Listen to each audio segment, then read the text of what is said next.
Alright, here we go. I'm going to try to make this short, which is always a challenge for me. I've been doing a lot of thinking on boundaries, and boundaries really broadly, because I tend to think at the highest or the lowest possible resolution, biggest picture possible, the thing behind the thing behind the thing. What are the modes, or what are the modes? What are the lines of proper boundaries and hard lines? Part of this is stemming, I've been thinking about this stuff for years, but then there's also, my friend, Nathan Woods, wrote this article, that's really brilliant and really resonates with a lot of my history and a lot of my experience, and a lot of my intellectual development. It kind of chronicles his upbringing, except, he grew up way more literate than I did, and he is a brilliant writer, which I am not. It's a really great read. I'll actually link it in here. It's in his Substack in my description. I highly, highly recommend it. I actually don't normally read a lot of things. It takes a lot of effort for me to read something. It really has to grab my attention and be good. It has to be really well done. It has to be a joy to read. I have a hard time reading difficult things. And it's really well done.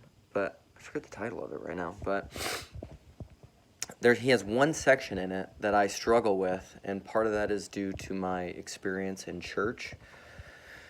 And it's on drawing hard lines, and he has a line in there. I forget exactly what it is. I wish I had written it down, but this is just off the cuff. He essentially says, like if you don't draw hard lines or explicit lines, you'll cease to exist. And I don't know. I tend to think of things as like semi-permeable membranes. Or there's this line from Rob Bell's Velvet Elvis, which, ironically, and this is a perfect illustration, actually, because ironically, I remember I was reading that book at the exact same time that I was going to this church where a pastor, I read this line in this book, or this section of this book, this pastor uses illustration in his sermon, the exact week that I read the line. And the line, Rob Bell is talking about doctrine, and he's saying, is doctrine something that are holding doctrines, is it more like bricks in a wall or springs on a trampoline? So, if you start to question a few doctrines, or even stop believing, or I would say thinking you believe, if you stop self-identifying with certain doctrines, it's a much better way to think about belief, I think, because belief pistis faith, belief isn't necessarily thinking or what you're consciously thinking. One of my huge points I like to make. If you stop self-identifying with certain doctrines or conceptions about God, let's say, or about Jesus, does that mean that you no longer are a Christian, or that you no longer have faith? And so he says, are those doctrines more like bricks in a wall or springs in a trampoline? And he uses some illustrations that are big hitters, like the virgin birth, whatever, pick your poison. The resurrection, the physical, bodied historical resurrection, which whatever comes out of historical critical, rationalist thinking, scientific thinking, objectivist thinking, I would say. If you question some of those, is it more like bricks in a wall, where you take out too many bricks and the wall collapses, you no longer have your faith? Or is it more like springs in a trampoline, that you can remove some, you can remove a certain extent, and you can keep jumping? But then I think he would say at some point, if you remove all of them, there's no longer a trampoline. And so it's not that. See, Rob Bell, in my opinion, he's so early to this game. It's too bad that conservative evangelicals, John Piper, farewell Rob Bell, just rejected him out of hand, because he's got a lot of gold, man. He was on the vanguard of the evolution of consciousness that I think is happening right now. And I think it's much more like the springs in a trampoline, because, to quote Michael Polanyi, one of my favorite quotes, which Tim Keller uses in his book Reason for God, Doubt and belief are ultimately equivalent. Doubt relies on a subterranean set of tacit belief in something else. So doubt is really belief. It's just not thinking, conscious self-identity belief, back to my previous point. Doubt is belief. It's just disbelief. But disbelief is belief because all of reality is a simultaneous reciprocity and a coincidence of opposites. It's paradoxical. It's mystical. Whatever. There's a lot in there, but I think it's true. So what are the proper boundaries, especially like you could think of it intellectually, you could think of it relationally, like where do you define proper boundaries? Well, and this gets into another thing, and what is healthy there. Because like a cell, if you think about a cell in a body, which is a model, and all models are false, some are useful, like is the Bohr model of an electron or of an atom exactly what an atom is? No. No model is. No model, no conception of reality is exactly what reality is. It is always a divorce from it, which is kind of a Kantian point, whatever, I think. So what are the proper boundaries? So a cell, it doesn't have a hard boundary. If it did, it would be dead. A cell that has a hard boundary, like that has a membrane that is no longer permeable, is dead. Your body has a boundary, but it's a soft boundary.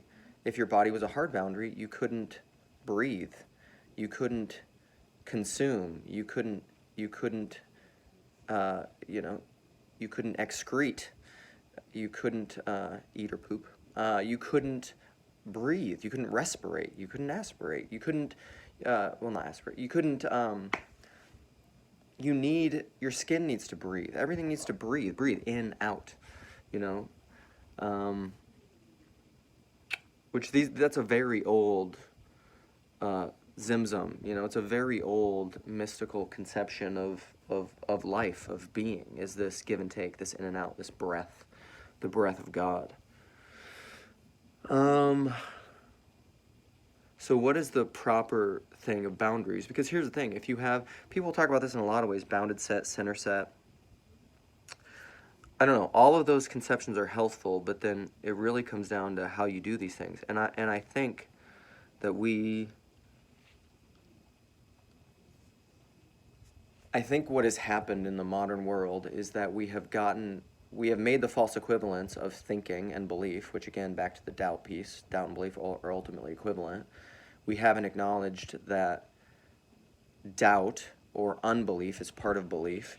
So you've harvested the fringe. You haven't, or as Jordan Peterson says, doubt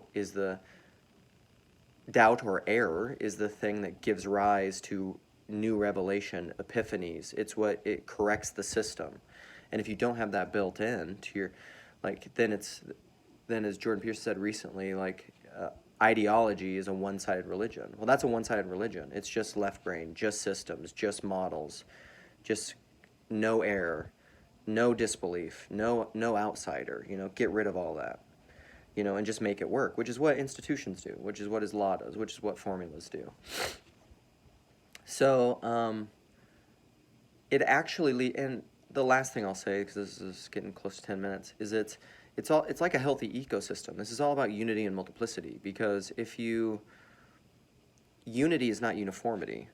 If you have uniformity, then you have complete homogeneity, and you have just a monad, you have nothing. If everything is exactly the same, then it has no relationship can be had.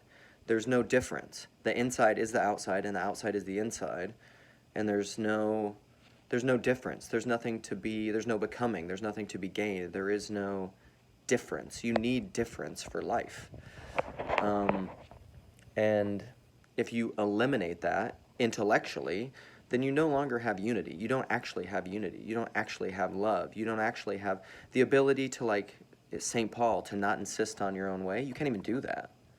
You have to insist on your own way, because that's definitionally what it means to have your uniformity or your unity. So you need actual intellectual diversity, and then people will get into the debate. I know I've had this conversation thousands of times, so I know where people will come. They'll get into essential and non-essential beliefs.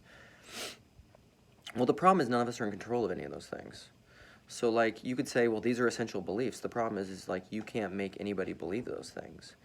And if you write these down in some creed, that this is what everybody must think and self-identify with, to be in. Well, the problem is that's fundamentally outside of anyone's control.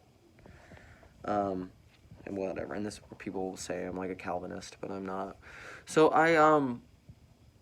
or depends what you mean about that. It's a complicated conversation, which I can't have by myself, or I can, but you probably find that annoying to listen to or think I'm schizophrenic, or have multiple personality disorders. Those are different. Oh, no, this is really the last thing. And then it's also relationally, where do you have boundaries?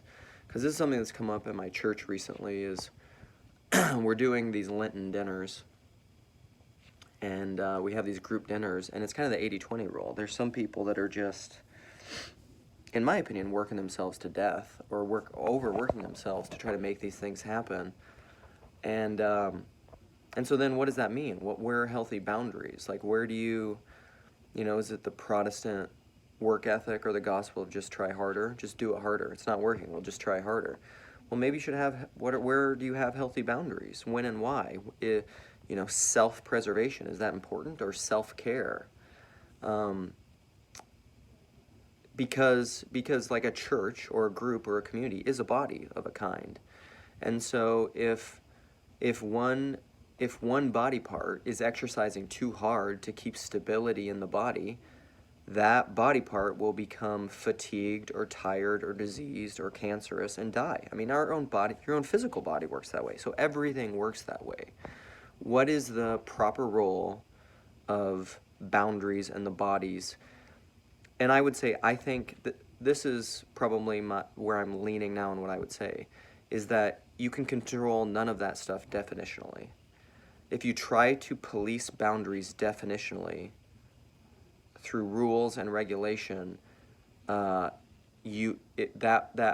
automatically, I think, predisposes it systematizes it, and it automatically predisposes the body toward homogeneity and monopolies and overwork and systems and controlling monopolies that end up killing the ecosystem and the biodiversity that's there, because you can no longer have synergy. I mean, this is something that's so simple, we know it. It's just like industrial farming, monocrop farming, whatever. Pick anything. You can't just have one idea, one thing. It's not, and this is where, like, I would say the mind of Christ isn't uniformity of opinion. It's not that. I think Paul in 1 Corinthians, I believe it's 1 Corinthians 11, 13 through 15 or something, he uses two words. My buddy Sam and I were talking about this. You can't, he's like, it's the verse where he says, I hear that divisions exist among you, and of course that must be true, because how else are you going to discern anything? Like, there have to be differences of opinion, but there ought not to be schism. Like, these differences ought not to lead to the breaking of the body. This is what St. Paul is talking about. I'm essentially like, what does that verse mean, and how do we apply it? I don't think we apply it to confessionalism, creedalism, where if you're in or out is determined by your self-identity to particular ideas. I think that is intrinsically demonic, and I don't like it. So this is about bodies, boundaries, definitional understandings, and ideas, and how do we do all that? All right, the end.